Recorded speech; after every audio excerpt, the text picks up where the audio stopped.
is another YouTube video where I'm plein air painting. I'm here at beautiful Catskill Falls, and I'm looking forward to painting the beautiful falls behind me, as you can see.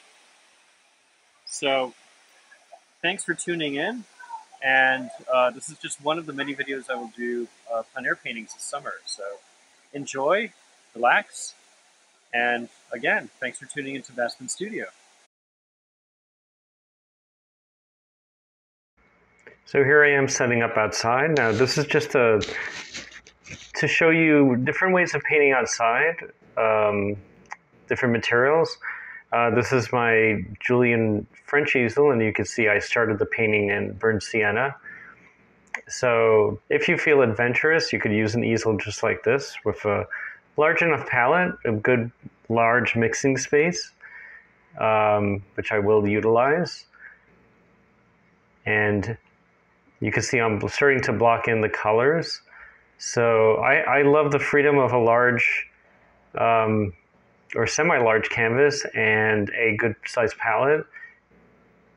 So you could work in any size you wish. At this time I wanted to capture the waterfall, so I was working a little larger than normal, just to capture like the beauty of Catskill Falls around me. And you can see I'm almost finished blocking it in. At this point, it started to kind of rain, and that's going to happen also when you paint outside. And you can see the benefits of having such a large palette because it gives you room to mix, room to experiment. And here it's almost completely blocked in. And it's at this point that it started to rain a little bit. So, of course, oil is heavier than water, so I didn't stop.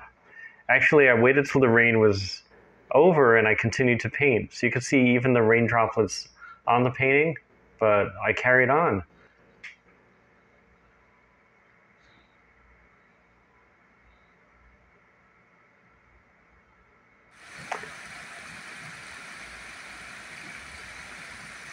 Now in this beautiful atmosphere, I decided to do some watercolor. That's a different way of plein air painting. You don't have to use oil. Watercolor is more portable, easier to carry around. You can do quick sketches. So I'm just doing a quick sketch of the rocks and the water. So it's actually much more, as I said, much more compact. And here's my Kremer palette, which I love. It's just a great traveling carrying case for watercolor, and easy to carry around, and you could always interchange the colors in there, and you can buy new colors. And you can see there's, for me at least, there's plenty of mixing space. Some people may need more mixing space, but to me, for a small watercolor, this is completely fine for mixing with a good brush. So it's just a little bit more compact than carrying a Julian easel around with you. And easier to set up as well. You don't have to worry about setting up an easel, etc. And it becomes more like a travel log. And you can see how beautiful this area is in the Catskills. And I was working rather small, different than the last time. Just trying to do a quick watercolor sketch, basically.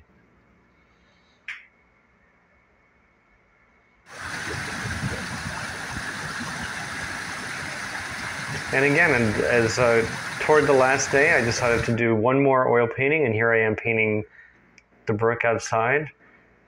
And I have my Julian easel. And it just seemed fitting that I end my travel to the Catskills with an oil painting. Now, once I brought back the paintings to the studio, I decided to oil out the paintings. Now, oiling out means that when a oil painting dries, it does not dry evenly. So to make it look even, to give it more of a finished look, we oil out, which is a mixture of half of Gamblin Galkid, and half Gamsol. So here's the painting without being oiled out. And what I'm going to do is I'm going to brush this mixture onto the painting fairly evenly until I cover the entire painting. And then what I do is I use a piece of cheesecloth and I rub off the excess with the cheesecloth. and that creates a pretty smooth, even texture to the painting. And you could keep working on it if you wish after that, but it evens out all the tones, basically.